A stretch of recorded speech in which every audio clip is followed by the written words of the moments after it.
Southeast Asia, I had a lot of trouble getting into Indonesia. I regretted that because it is a beautiful place and I believe good riding country. So from Darwin, I was committed to go straight to Singapore, which is a very, very sterile town, and even possession of chewing gum is a caning offence there. It's not really my can of worms at all. I'm not that keen on Singapore. But to get from Singapore to Malaysia, which I find a wonderful country, it is so diverse, half a dozen different religions living in harmony together, and half a dozen different nationalities also living cheek by jowl. There appears to be no discrimination at all.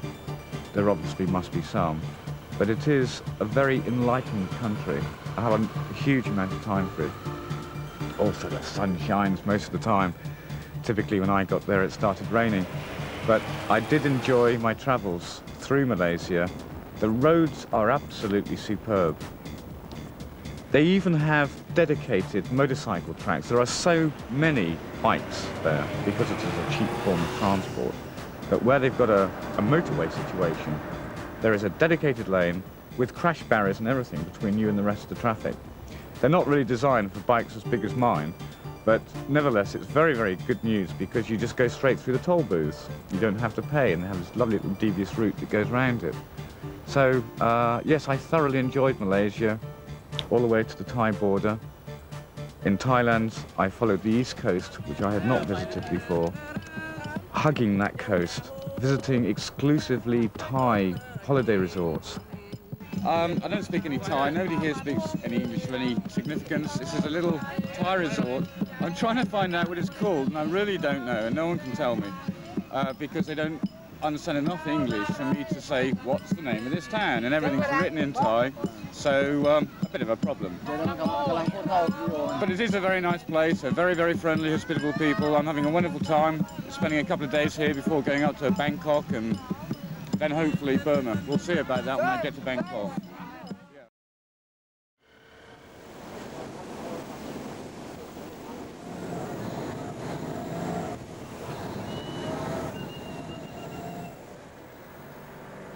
To get to Bangkok before Christmas, where I was meeting my girlfriend Marion for Christmas and New Year.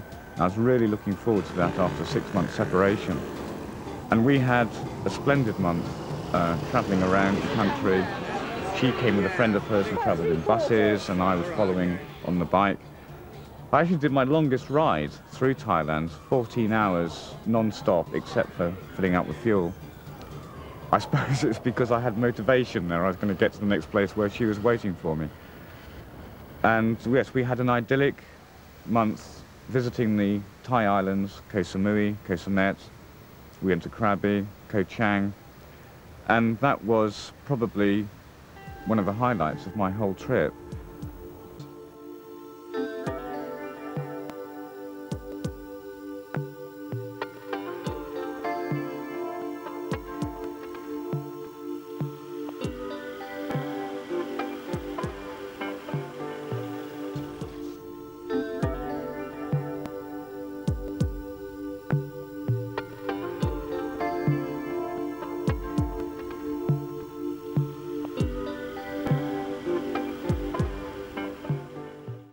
This is the road to Mandalay.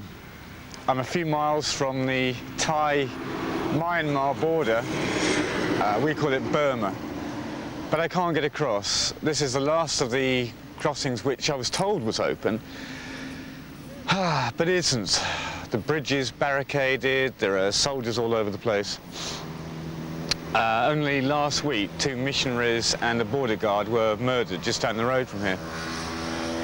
So it looks like Burma's out of the question. That's a real shame.